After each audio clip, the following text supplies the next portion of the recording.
وعلیکم السلام ورحمۃ اللہ وبرکاتہ۔ نحمد و نصلی علی رسولہ الکریم، اما بعد، اعوذ باللہ من الشیطان الرجیم، بسم اللہ الرحمن الرحیم۔ حسین منی و انا من الحسین۔ آئیے سب سے پہلے اس آقا کی بارگاہ میں جس کے صدقے میں آدم کو نبوت ملی، موسیٰ، عیسیٰ، یحییٰ، زکریا، داؤد، ابراہیم، اسماعیل کو نبوت ملی، جس کے صدقے میں ساری کائنات بنی، اس آقا کی بارگاہ میں ایک مرتبہ درود شریف پڑھے۔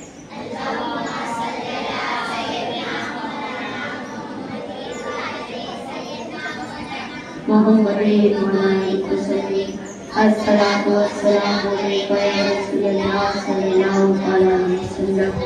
سایہ کہتا ہے، افضل ہے کل جہاں سے گھرانہ حسین کا، افضل ہے کل جہاں سے گھرانہ حسین کا، نبیوں کا تاجدار ہے نانا حسین کا۔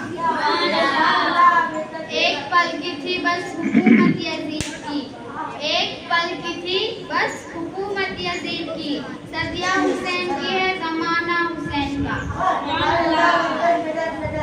آواز دے تو خلد سے کوثر نکل پڑے، آواز دے تو خلد سے کوثر نکل پڑے، نہر فرات میں خیمے کے اندر ابل پڑے۔ یہ صبر کا مقام ہے ورنہ حسین ہے، یہ صبر کا مقام ہے ورنہ حسین ہے، انگلی جہاں پہ رکھ دے سمندر نکل پڑے۔ سرکار حضرات گرامی، سرکار امام حسین کا مقام و مرتبہ بہت بلند ہے، کیونکہ سرکار کے نواسے، فاطمہ کے بیٹے، علی کے بیٹے، جنتی جوانوں کے سردار ہے۔ امام حسین اس ہستی کا نام ہے جو جنتی جوانوں کے سردار ہے۔ آج بھی جب کوئی سچے انسان کی مثال دیتا ہے تو امام حسین کا نام سب سے پہلے لیتا ہے، جس نے سچائی کے لیے، اپنے نانا کی شریعت کے لیے، جس نے اسلام کے لیے اپنی گردن کٹوا دی۔ مسلمانوں، میں ان کا مقام کیا بیان کروں، میری زبان اس لائق نہیں، کیونکہ حسین اس ہستی کا نام ہے جس نے اپنی گردن کٹوا کے دین کو بچا لیا۔ قتل حسین اسلم مرگ یزید ہے، اسلام زندہ ہوتا ہے کربلا کے بعد۔ سرکار امام حسین کا پورا گھرانہ سخی ہے، وہ سخاوت کے بادشاہ ہے، ان کے جیسا کوئی سخی نہیں ہو سکتا۔ ایک مرتبہ کا واقعہ ہے کہ سرکار امام حسین کی بارگاہ میں ایک شخص آیا اور آ کر کہنے لگا، حضور مجھے کچھ پیسوں کی ضرورت ہے۔ تو امام حسین نے کہا، ہاں تھوڑی دیر رکو۔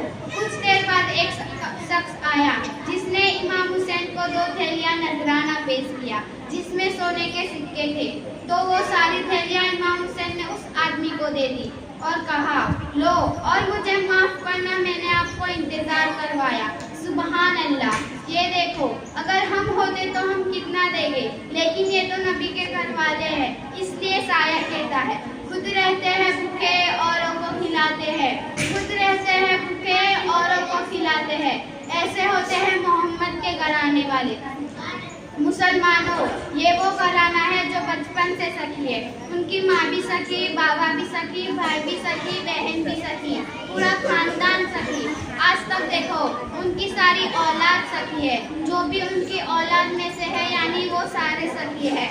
آج بھی ان کا ایک بیٹا زندہ ہے جن کو دنیا غریب نواز کہتی ہے، وہ امام حسین کا ہی بیٹا ہے جو اجمیر میں رہ کر پورے بھارت کو عطا کر رہا ہے۔ امام حسین کی شان میں بیان نہیں کر سکتی، صرف اتنا کہہ سکتی ہوں کہ وہ ہمارے آقا ہے اور ہم مجھ سر والے ان کے غلام ہیں۔ اللہ سے دعا ہے کہ اللہ آقا حسین کے صدقے میں ہمارے کام میں برکت نازل کرے اور ہمارے کام والوں کی حفاظت کرے۔ آمین۔ السلام علیکم۔